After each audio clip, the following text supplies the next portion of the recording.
अजितदादा राहिलेले नाहीत हे आजही खरं वाटत नाही। आपण आज तिसऱ्या दिवसाचा विधी आज या ठिकाणी संपन्न केला। आपल्याला सगळ्यांना माहीत आहे की ही घटना जी आहे ती अचानक अशा पद्धतीनं एवढा काळाचा घाला सगळ्यांच्या हृदयावर पडेल असं वाटलं नव्हतं, परंतु जे घडलंय ते घडलंय आणि आता यातून सावरणं हे सर्वांचंच काम आहे। महाराष्ट्रभरातील अजितदादांवर प्रेम करणाऱ्या सर्व कार्यकर्त्यांनी यातून सावरलं पाहिजे।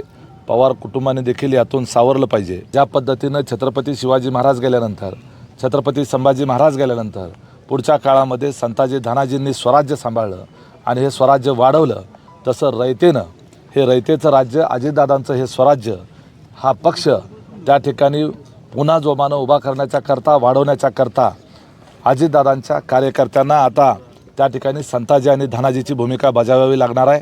आपला नेता गेलेला असला, आता तो आपल्या प्रचाराला येऊ जरी शकत नसला तरी अजितदादांचा विचार आपल्यासोबत आहे। अजितदादांनी केलेलं काम आपल्यासोबत आहे। अजितदादांनी या महाराष्ट्राकरता दिलेलं योगदान आपल्यासोबत आहे। अजितदादा हा काम करणारा नेता म्हणून सगळ्या महाराष्ट्राला माहीत होता।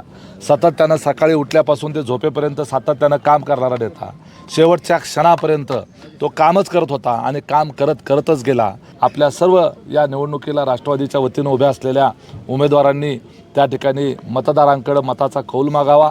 फक्त या निवडणुकीमध्ये आपल्या सर्वच कार्यकर्त्यांनी, त्याचबरोबर निवडणुकीला उभ्या असलेल्या उमेदवारांनी प्रचारामध्ये एक संयतपणा ठेवावा। आपण शोकाकुल वातावरणामध्ये आहोत, सर्व जनता शोकाकुल आहे, महाराष्ट्र हा शोकसागरात आहे। तर आपण निवडणुकीच्या पारंपरिक पद्धतीनं प्रचार न करता कुठल्याही पद्धतीच्या हलग्या म्हणा, ढोल ताशे म्हणा किंवा फटाके उडवणं अशा पद्धतीचं जल्लोषाचं स्वरूप या निवडणुकीला असणार नाही, याची काळजी राष्ट्रवादीच्या कार्यकर्त्यांनी तर घ्यावीच, परंतु इतरही पक्षांनी घ्यावी। आपला महाराष्ट्र हा सुसंस्कृत आहे। महाराष्ट्र हा मोठ्या नेत्यांच्या निधनाच्या पार्श्वभूमीवर शोकाकुल असताना आपण निवडणुकांसारखा उत्सवाचं स्वरूप साजरं करून त्या ठिकाणी त्या नेत्यांच्या मृत्यूला कुठलं गालबोट लागणार नाही अशा पद्धतीची काळजी आपण सर्वांनीच घेतली पाहिजे, असं माझं स्पष्ट मत आहे।